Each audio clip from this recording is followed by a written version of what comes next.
നെറ്റനായ ministries YouTube ചാനലിലേക്ക് ഏവർക്കും സ്വാഗതം. നമ്മൾ ന്യായവിധികളെക്കുറിച്ച് സംസാരിക്കുകയായിരുന്നു. ആദ്യത്തെ ഒന്നാമത്തെ ന്യായവിധിയായ ഭീമ കോട്ട് സ്വർഗത്തിലുള്ള ന്യായവിധി ആദ്യം പറഞ്ഞു. രണ്ടാമത് തേജസ്സിൻ്റെ സിംഹാസനത്തെക്കുറിച്ച് പറഞ്ഞു. ഇതിൻ്റെ ഇടയിൽ യഹൂദന്മാരുടെ ന്യായവിധിയെക്കുറിച്ച് നമ്മൾ സംസാരിച്ചു. ഇനി നമുക്ക് പറയാനായിട്ടുള്ളത് great white throne judgement of God, വെള്ള സിംഹാസനത്തിലുള്ള ന്യായവിധി. ഇതിനെക്കുറിച്ചാണ് ഇനിയും നമ്മൾ സംസാരിക്കുന്നത്. നമുക്കറിയാം, ആദ്യം നമ്മൾ നേരത്തെ പറഞ്ഞതാണ്, എബ്രായർ 9:27 എല്ലാ മനുഷ്യനും കമ്പൽസറി ആയിട്ടുള്ള ഒന്ന് മരണം, 2 ന്യായവിധി. മരണവും ന്യായവിധിയും എല്ലാ മനുഷ്യർക്കും വെച്ചിരിക്കുന്നു എന്ന് പറഞ്ഞു. അതുപോലെ ന്യായവിധിയായിട്ട് ബന്ധപ്പെട്ട് പറഞ്ഞാണ് അപ്പോസ്തല പ്രവൃത്തി 17:31 പറയുന്ന ഒരു ഡേറ്റ് ദൈവം നിശ്ചയിച്ചിട്ടുണ്ട് ന്യായവിധിക്ക്. എന്നാണെന്ന് നമുക്കറിയത്തില്ല, ഒരു ഡേറ്റ് ഉണ്ട് എന്ന്. അതുപോലെ അതൊരു ജഡ്ജുണ്ട്. ഏത് കോടതിയായാലും ഒരു ജഡ്ജുണ്ടല്ലോ, ഒരു ജഡ്ജുണ്ട്. അപ്പോസ്തല പ്രവൃത്തി 10:42 യോഹന്നാൻ 5:22-27 അത് ദൈവപുത്രനായ ക്രിസ്തുവിനാണ് ആ ജഡ്ജായിട്ട് വെച്ചിരിക്കുന്നതെന്ന് നമ്മൾ മനസ്സിലാക്കുക. സകല അധികാരവും ജഡ്ജ്മെൻറ്റുമായിട്ടുള്ള സകല അധികാരവും കർത്താവിനെ ഏൽപ്പിച്ചിരിക്കുന്നു എന്ന് ഈ 3 സ്ഥലങ്ങളിൽ എഴുതിയിട്ടുണ്ട്. ഇനി അതുപോലെ തന്നെ നമ്മളെ ന്യായം വിധിക്കേണ്ടത് എന്ത് വെച്ചാണ് എന്ന് ചോദിച്ചു കഴിഞ്ഞാൽ അതിൻ്റെ സ്റ്റാൻഡേർഡ് എന്താണെന്ന് ചോദിച്ചാൽ അത് ദൈവവചനപ്രകാരം ന്യായം വിധിക്കുന്നു. കർത്താവ് പറഞ്ഞിരിക്കുന്ന ന്യായം യോഹന്നാൻ 12:48 കർത്താവ് പറഞ്ഞിരിക്കുന്നതനുസരിച്ച് നമ്മളെ ന്യായം വിധിക്കുമെന്ന് പറയും. അതുപോലെ തന്നെ നിങ്ങൾ എൻ്റെ വചനം അനുസരിക്കാതിരുന്നാൽ നിങ്ങളെ അത് വെച്ച് ന്യായം വിധിക്കുമെന്ന് ആവർത്തന പുസ്തകം 18:19. ഇതെല്ലാം തന്നെ നേരത്തെ നമ്മൾ ഭീമ കോടതിയുടെ കാര്യം പറഞ്ഞാണ്. യോഹന്നാൻ 3:19 ന്യായവിധി എന്നതോ ലോകത്തിൽ വെളിച്ചം വന്നിട്ടും മനുഷ്യൻ ഇരുളിൻ്റെ പ്രവൃത്തികളെ ഇഷ്ടപ്പെട്ട് അതിനെ സ്നേഹിക്കുക, വെളിച്ചത്തെ ഉപേക്ഷിച്ചത്, അതാണ് ന്യായം വിധി എന്നുള്ളതിൻ്റെ ഡെഫിനിഷൻ യോഹന്നാൻ 3:19 പറയുന്നുണ്ട്. ന്യായവിധി എന്നതോ. അപ്പോൾ ഈ ദൈവം മനുഷ്യനെ ഇങ്ങനെ ന്യായം വിധിക്കാൻ ഇരിക്കുകയാണോ, എന്തെങ്കിലും ചെയ്താൽ ഉടനെ ഇങ്ങനെ ന്യായം വിധിക്കുകയാണോ എന്നൊക്കെ നമ്മൾ ചിന്തിക്കും. അല്ല, ഈ ലോകത്തിൽ പ്രോപ്പറായിട്ടൊരു ന്യായവിധി കിട്ടാത്തത് കൊണ്ട് എന്ന് പറഞ്ഞാൽ ഈ ലോകത്തിലുള്ള ന്യായവിധിയെല്ലാം പല രീതിയിൽ ഇൻഫ്ലുവൻഷ്യൽ ആയതുകൊണ്ട് സത്യമായിട്ടൊരു ന്യായവിധി മനുഷ്യന് ആവശ്യമാവുന്നു എന്ന് ചിന്തിക്കുക. നേരത്തെ നമ്മൾ ചിന്തിച്ചാണ് ഇരുളിൻ്റെ പ്രവർത്തികളോട് മനുഷ്യൻ്റെ ആഭിമുഖ്യവും വെളിച്ചത്തിൽ നിന്ന് മനുഷ്യൻ മാറി നിൽക്കുകയും ചെയ്യുന്ന ഒരു സ്റ്റഡിയൊക്കെ നമ്മൾ നടത്തിയാണ്. ഇസ്രായേൽ മക്കളെ ചിറകും ചെതുമ്പലുമുള്ള ഫിഷുമായിട്ട് അത് കഴിക്കണം എന്ന്, ആ മത്സ്യത്തെ കഴിക്കണം എന്ന് ദൈവം പറയുന്നത് വഴി വെളിച്ചത്തിലേക്കുള്ള താല്പര്യവും വെളിച്ചം മനുഷ്യനെ സഹായിക്കുന്ന, അല്ലെങ്കിൽ വെളിച്ചത്തിൻ്റെ താല്പര്യത്തോടിരിക്കുന്നവർക്ക് എന്ന് പറഞ്ഞാൽ, വെളിച്ചം എന്ന് പറഞ്ഞാൽ കർത്താവ്, അവൻ ലോകത്തിൻ്റെ വെളിച്ചമാണല്ലോ, അതുമായിട്ട് ബന്ധപ്പെട്ട് അവനുമായിട്ട് ലിങ്ക് ചെയ്തിരിക്കുന്നവർക്ക് ന്യായവിധി ഇല്ല, ശിക്ഷാവിധി ഇല്ല എന്നൊക്കെ നമ്മൾ ചിന്തിച്ചാണ്. ദൈവത്തിൻ്റെ സമയത്തെ ഓരോ സമയങ്ങളിലും ദൈവം തൻ്റെ പ്രവാചകന്മാരെ വിട്ടും മനുഷ്യർക്ക് വേണ്ടി ദൈവത്തിൻ്റെ വചനങ്ങൾ കൊടുത്തു. അത് കഴിഞ്ഞ് സാക്ഷാൽ കർത്താവ് തന്നെ ഈ ലോകത്തിലേക്ക് വന്ന് ദൈവത്തിൻ്റെ വചനം പഠിപ്പിച്ചു. അത് കഴിഞ്ഞ് കർത്താവിൻ്റെ ശിഷ്യന്മാർ, അപ്പോസ്തലന്മാർ, കാലാകാലങ്ങളിലായിട്ട് പല ആളുകൾ, ലീഡേഴ്സ് എല്ലാം, ഇവാഞ്ചലിസ്റ്റ്, മൂപ്പന്മാരെല്ലാം ഈ നാളുകളിൽ ദൈവത്തിൻ്റെ വചനം പ്രഘോഷിച്ചുകൊണ്ടിരിക്കുകയാണ്. നമ്മൾ ബൈബിളിൽ പഠിച്ചു കഴിയുമ്പോൾ എല്ലായിടും എന്താണ് ഇതിൻ്റെ പർപ്പസ് എന്ന് ചോദിച്ചാൽ, മനുഷ്യൻ ദൈവത്തിങ്കിലേക്ക് തിരിച്ചു വരണം എന്നുള്ള ചിന്തയിൽ ദൈവം കാലാകാലങ്ങളിൽ ദൈവത്തിൻ്റെ വചനം അയച്ചുകൊണ്ടിരിക്കുകയാണ്. ബൈബിള് നമ്മൾ മുഴുവനായിട്ട് നോക്കുമ്പോൾ ഇതിനകത്ത് നമുക്കറിയാം, ഈ ന്യായവിധിയുമായിട്ട് ബന്ധപ്പെട്ട് പറയുമ്പം 3 സുവിശേഷത്തെക്കുറിച്ചുള്ളൊരു പഠിപ്പിക്കൽ ബൈബിളിലുണ്ട്. അതിനെക്കുറിച്ചും ചുരുക്കമായിട്ട് ഈ സമയത്ത് പറഞ്ഞിട്ട് ഈ ന്യായവിധിയിലേക്ക് കയറാം. എന്തുകൊണ്ടാണെന്ന് വെച്ചാൽ, ഈ ന്യായവിധിയുടെ കാലഘട്ടത്തിൽ പോലും ഈ അന്ത്യന്യായവിധി, ഈ വൈറ്റ് ത്രോൺ ജഡ്ജ്മെൻറ്റ് എന്ന് പറയുന്നത് 2ാം പുനരുത്ഥാനത്തിലുള്ള,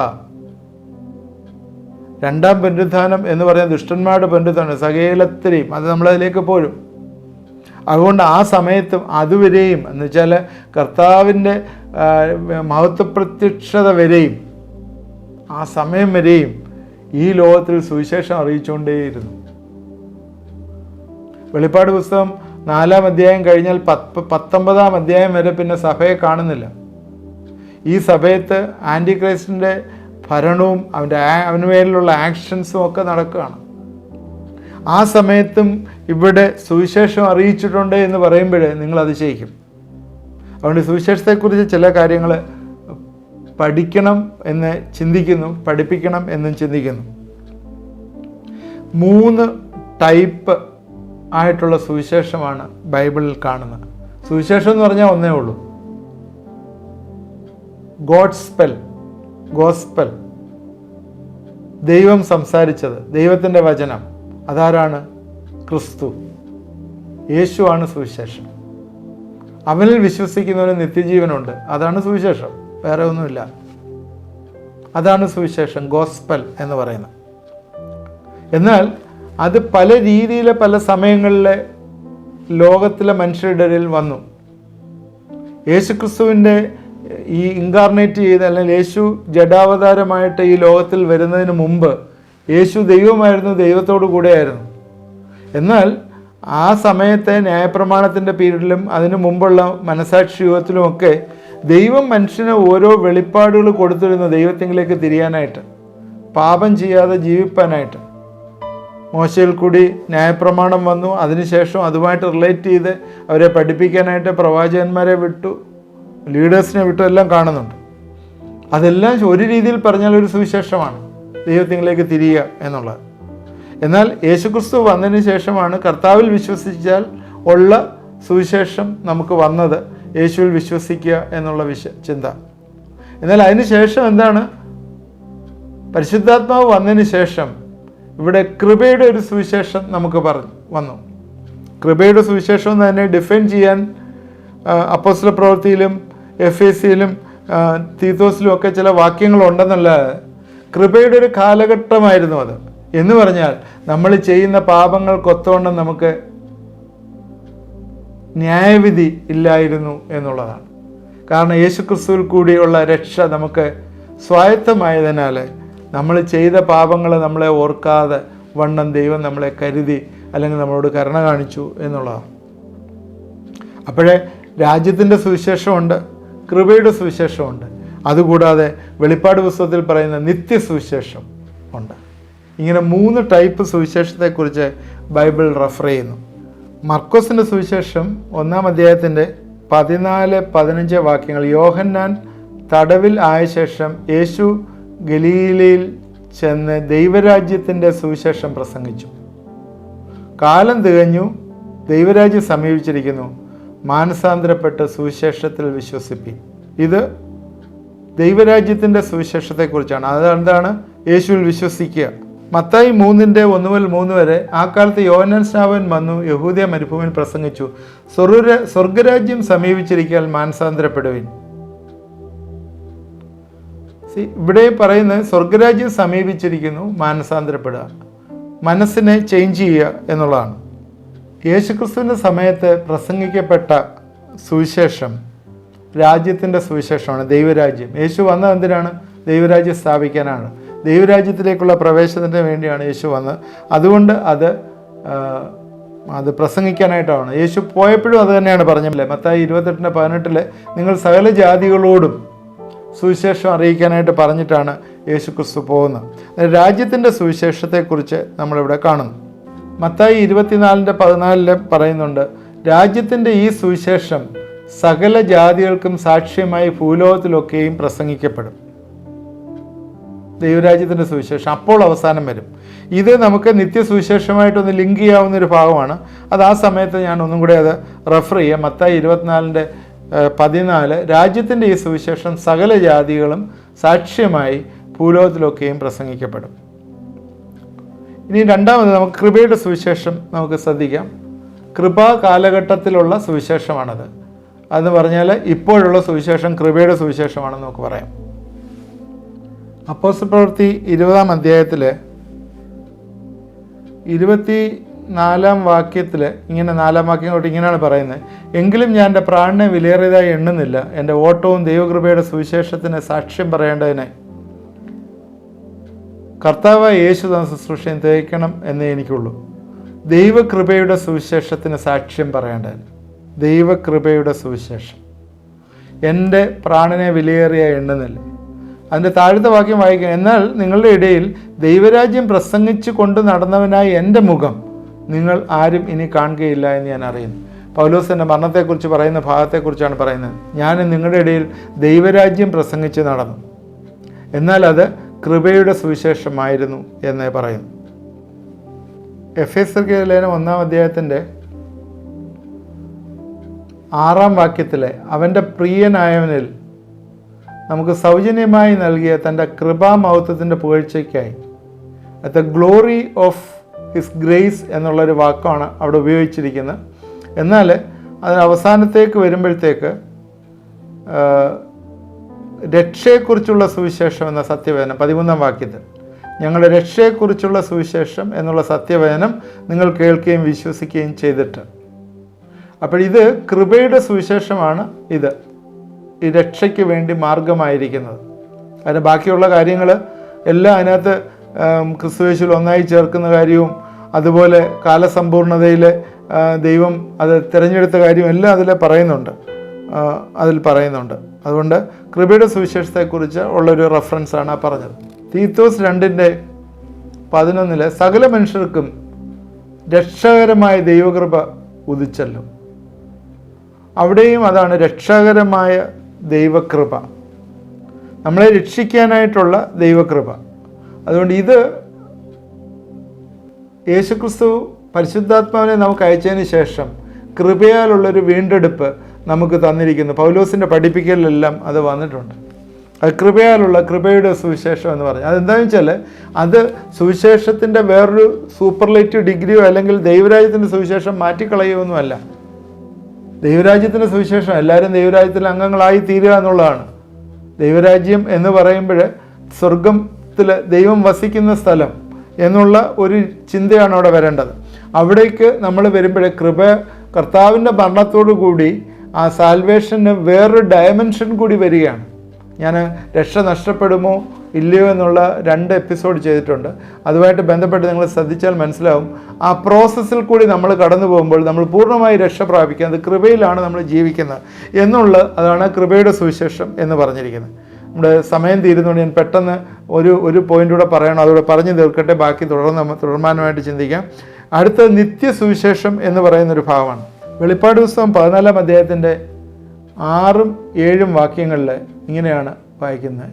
വെളിപ്പാട് പുസ്തകം 14:6-7 വേറൊരു ദൂതൻ ആകാശമധ്യേ പറക്കുന്ന ഞാൻ കണ്ടു. ഭൂവാസികളായ സകല ജാതിയും ഗോത്രവും ഭാഷയും വംശവും ആയവരെ അറിയിപ്പാൻ അവൻ്റെ പക്കലൊരു നിത്യസുവിശേഷം ഉണ്ടായിരുന്നു.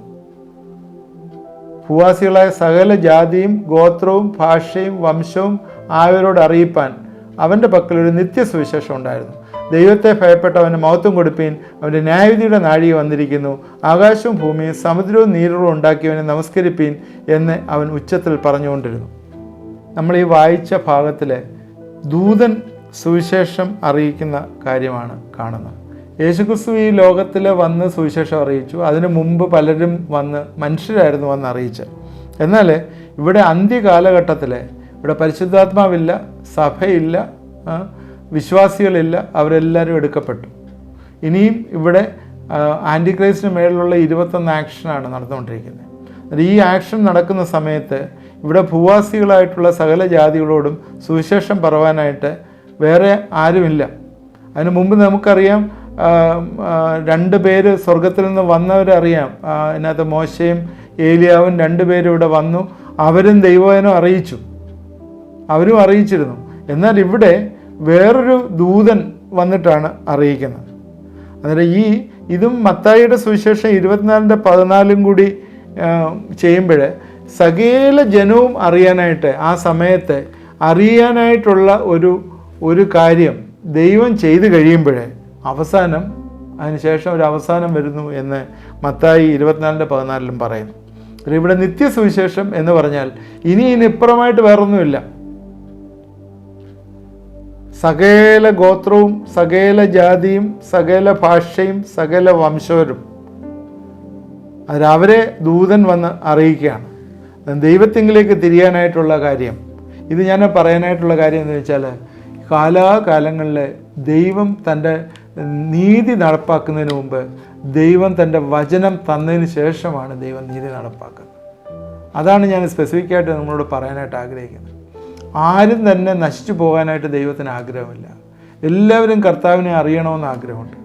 എന്നാലും എന്ത് ചെയ്താലും അറിയത്തില്ലെങ്കിൽ എന്ത് ചെയ്യും? ദൈവം എന്ത് ചെയ്യും? ഒരു നിർവാഹമില്ല. അടിച്ചു നോക്കി, നിങ്ങൾ വേണ്ടായിട്ടുള്ള പണിഷ്മെൻറ്റ് കൊടുത്തു നോക്കി, എന്നിട്ടൊന്നും നിൽക്കുന്നില്ല, ഒന്നും കേൾക്കുന്നില്ല. അവൻ വീണ്ടും അതിക്രമങ്ങളിൽ പെരുകിക്കൊണ്ടേയിരിക്കുകയാണ്. പിശാചിൻ്റെ പിടിയിൽ നിന്ന് ഒരിക്കലും വിട്ടുവരാനായിട്ട് യാതൊരു സാധ്യതയുമില്ല. പിന്നെ ദൈവത്തിന് ന്യായവിധി അല്ലാതെ വേറെ മാർഗമൊന്നുമില്ല. അതുകൊണ്ട് ലാസ്റ്റ് മൊമെൻറ്റിൽ, ന്യായവിധിക്ക് മുമ്പ് പോലും ദൈവം ആരും നശിച്ചു പോകരുതെന്ന് വിചാരിച്ചിട്ട് ഈ സുവിശേഷം അറിയിക്കുകയാണ്, നിത്യസുവിശേഷം. അതുകൊണ്ട് നമ്മൾ ഇന്നായിരിക്കുന്ന കൃപയുടെ സുവിശേഷത്തിലാണ്. രാജ്യത്തിൻ്റെ സുവിശേഷം യേശുക്രിസ്തുവും അതിന് മുമ്പുള്ളവരും ഒക്കെ പ്രസംഗിച്ചിരുന്നു. യോഹന്നാൻ സ്നാപകനൊക്കെ പ്രസംഗിച്ചാണ്. എന്നാൽ ഈ ദൈവരാജ്യത്തിലേക്കുള്ള പ്രവേശനം കൃപയുടെ സുവിശേഷം വഴി നമുക്ക് കിട്ടിയിട്ടുണ്ട്. നമ്മളവിടെ പ്രവേശിക്കാം. നമ്മൾ പ്രവേശിക്കാനായിട്ട് ദൈവം ആഗ്രഹിക്കുന്നു. ഇന്നും പരിശുദ്ധാത്മാവുണ്ട് കൃപയുടെ സുവിശേഷത്തിൽ നമ്മളാവും. എന്നാൽ ലാസ്റ്റ് മൊമെൻ്റ് വരെയും കർത്താവിൻ്റെ അർമോൻ യുദ്ധത്തിന് മുമ്പ് വരെയും കർത്താവിൻ്റെ സുവിശേഷം പ്രസംഗിക്കാൻ ആളുണ്ടായിരുന്നു എന്ന് പറയുമ്പോഴേ ദൈവത്തിൻ്റെ നീതി എത്ര നല്ലതാകുന്നതെന്ന് നമ്മൾ ചിന്തിക്കണം. അതിലും രക്ഷപ്പെടാത്തവരെ പിന്നെ ദൈവത്തിന് എന്താ ചെയ്യാൻ പറ്റുന്നത്? അവരെന്നേക്കും നരകത്തിൽ തന്നെ ആയിരിക്കും. വേറെ മാർഗമൊന്നുമില്ല. അതുകൊണ്ട് ഇന്നത്തെ ചിന്ത ഞാനിവിടെ അവസാനിപ്പിക്കുകയാണ്. നമ്മൾ ദൈവത്തിൻ്റെ ന്യായവിധിയെക്കുറിച്ച്, വെള്ളസിംഹാസന ന്യായവിധിയെക്കുറിച്ചാണ് നമ്മൾ ചിന്തിക്കാനായിട്ട് തുടങ്ങിയത്. അതിൽ ആദ്യത്തെ ന്യായവിധിയെക്കുറിച്ചുള്ള ചില കാര്യങ്ങൾ പറഞ്ഞപ്പോഴാണ് ഈ കൃപയുടെ സുവിശേഷവും രാജ്യത്തിൻ്റെ സുവിശേഷവും നിത്യസുവിശേഷവും ഒക്കെ ഒന്ന് സംസാരിക്കണമെന്ന് വിചാരിച്ചു. അതിൻ്റെ ക്ലാരിറ്റി നിങ്ങൾക്ക് കിട്ടിയെന്ന് വിചാരിക്കുന്നു. തീർച്ചയായും നമ്മൾ ഈ നിത്യനരകത്തിലേക്ക് പോകാതിരിപ്പാൻ കർത്താവിനെ രക്ഷകനും കർത്താവുമായി സ്വീകരിക്കുന്ന വലിയ അനുഭവത്തിൽ ഈ ദിവസങ്ങളായിത്തീരണമേ എന്ന് മാത്രമേ എനിക്ക് നിങ്ങളോട് പറയാനുള്ളൂ. ആരെങ്കിലും ഈ അനുഭവത്തിൽ എന്നെ കേൾക്കുന്നവരാരെങ്കിലും വന്നിട്ടില്ലെങ്കിൽ തീർച്ചയായും കർത്താവിനെ രക്ഷകനും കർത്താവുമായി സ്വീകരിച്ച അനുഭവത്തിൽ വരാൻ ദൈവം ഇടവരുത്തട്ടെ നമുക്ക് പ്രാർത്ഥിക്കാം. ദൈവമായ കർത്താവെ, ഇത് കേട്ടുകൊണ്ടിരിക്കുന്ന എല്ലാവരെയും നീ അനുഗ്രഹിക്കണമേ എന്ന് പ്രാർത്ഥിക്കുന്നു. ദൈവത്തിൻ്റെ വലിയ പ്രവർത്തനങ്ങൾ ഈ ജീവിതങ്ങളിൽ ഉണ്ടാകുവാനായിട്ട് ഈ ദിവസങ്ങൾ ഞങ്ങളെ ഏൽപ്പിച്ച് പ്രാർത്ഥിക്കുന്നു. കർത്താവെ, എല്ലാവരും കർത്താവിനെ അറിയണം. ഒരിക്കലും തന്നെ ഈ വൈറ്റ് ത്രോൺ ജഡ്ജ്മെൻറ്റ് കീഴിൽ വരാനായിട്ട് പാടില്ല എന്നുള്ള ചിന്തയിൽ കർത്താവിനെ അറിയുവാനായിട്ട് ദൈവമേ നീ ഇടവരുത്തണമേ, സഹായിക്കണമേ എന്ന് പ്രാർത്ഥിക്കുന്നു. ചില പ്രയാസങ്ങൾ, വിട്ടുപോകാത്ത ചില പ്രയാസങ്ങൾ കൂടി കടന്നു പോകുന്നവർ, ചില അഡിക്ഷൻസിലൂടെ കൂടി കടന്നു പോകുന്നവർ, ചില നിത്യ രോഗങ്ങൾ കൂടി കടന്നു പോകുന്നവർ ഒക്കെ ഇത് വാച്ച് ചെയ്യുന്നുണ്ട്. യേശുവിൻ്റെ നാമത്തിൽ ഇതിൽ നിന്നെല്ലാം വിടുതൽ ഈ ദിവസങ്ങളിൽ വന്നു ചേരട്ടെ എന്ന് പ്രാർത്ഥിക്കുന്നു. അവരെ ഞങ്ങൾ അനുഗ്രഹിച്ച് പ്രാർത്ഥിക്കുന്നു. കർത്താവേ, നീ നിൻ്റെ വലിയ വിടുതലുകൾ കാണുവാനായിട്ട് ഈ ദിവസങ്ങളിൽ ഇടവരുത്തണമേ, സഹായിക്കണമേ എന്ന് പ്രാർത്ഥിക്കുന്നു. കാലുകളുടെ ഞരമ്പിൽ കൂടി രക്തോട്ടമില്ലാതെ പ്രയാസപ്പെടുന്ന ചില ആളുകൾ, നടക്കുവാനായിട്ട് ബുദ്ധിമുട്ടുള്ള ചിലരെ ദൈവം കാണിച്ചു തരുന്നു. അവർക്ക് വേണ്ടി ഈ രാത്രി ഞങ്ങളെ പ്രാർത്ഥിക്കുന്നു. കർത്താവേ, എല്ലാ പ്രയാസങ്ങളും നീ മാറ്റിക്കളയണമെന്ന് പ്രാർത്ഥിക്കുന്നു. ആ ഞരമ്പൊക്കെ കർത്താവെ നീ റീക്രിയേറ്റ് ചെയ്യട്ടെ. നിൻ്റെ ശക്തിയിൽ കർത്താവെ അതിൽ കൂടിയൊക്കെ രക്തോട്ടം ഉണ്ടാവട്ടെ എന്ന് പ്രാർത്ഥിക്കുന്നു. ശക്തിയോടുകൂടി കർത്താവെ ദൈവസ്ഥനെ ഏൽപ്പിച്ച് പ്രാർത്ഥിക്കുമോ ദൈവം വലിയൊരു വിടുതൽ തരികയും സഹായിക്കുകയും ചെയ്യും. ഈ ദിവസങ്ങളിൽ ദൈവത്തിൻ്റെ വലിയ കൃപകൾ നിങ്ങളുടെ ജീവിതങ്ങളിൽ വന്നു ചേരട്ടെ എന്ന് പ്രാർത്ഥിക്കുന്നു. ഏതെങ്കിലുമൊക്കെ ഉപേക്ഷിച്ച് ഏറ്റുപറഞ്ഞ് ഉപേക്ഷിക്കാനുള്ള പാപങ്ങളെ, മുറുകെ പറ്റുന്ന പാപങ്ങളൊക്കെ ഉണ്ടെങ്കിൽ അതൊക്കെ ഏറ്റുപറഞ്ഞ് ഉപേക്ഷിക്കുകയും കർത്തൃസന്നിധിയിൽ നിരപ്പ് പ്രാപിക്കുകയും ചെയ്താൽ ദൈവത്തിൻ്റെ അനുഗ്രഹങ്ങൾ നിങ്ങളുടെ മേലെ എന്നേക്കും വസിക്കുകയും ദൈവങ്ങളെ അനുഗ്രഹിക്കുകയും ചെയ്യും എന്ന് ദൈവത്തിൻ്റെ ആത്മാവ് ഇന്ന് ഈ രാത്രികാലം ഡിക്ലെയർ ചെയ്ത് പ്രാർത്ഥിക്കും. ദൈവമേ, ഞങ്ങളെ അവരെല്ലാം ഏൽപ്പിച്ച് പ്രാർത്ഥിക്കുന്നു. അനുഗ്രഹിക്കണമേ, സഹായിക്കണമേ. പ്രാർത്ഥന കേട്ടോർത്ത് സ്തോത്രം. യേശുക്രിസ്തുവിൻ്റെ നാമത്തിൽ പ്രാർത്ഥിക്കുമ്പോൾ കേൾക്കുമാറാകണമേ. ആമേൻ. ഇത് നിങ്ങളെ തുടർന്നും വാച്ച് ചെയ്യണം. ദൈവത്തിൻ്റെ വെള്ളസിംഹാസന ന്യായവിധിയെക്കുറിച്ചാണല്ലോ പറയുന്നത്. അടുത്തൊരു എപ്പിസോഡിൽ അത് തീർക്കാമെന്ന് വിചാരിക്കുന്നു. ഇത് മറ്റുള്ളവർക്ക് ഷെയർ ചെയ്ത് കൊടുക്കണം. നിങ്ങളുടെ കമൻറ്റ് ബോക്സിലിടുക. അതുപോലെ പ്രയർ റിക്വസ്റ്റ് വാട്സാപ്പ് നമ്പറിൽ അയച്ചു തന്നാൽ നിങ്ങൾക്ക് വേണ്ടി പ്രാർത്ഥിക്കുന്നതാണ്. ദൈവം നമ്മളെ അനുഗ്രഹിക്കട്ടെ.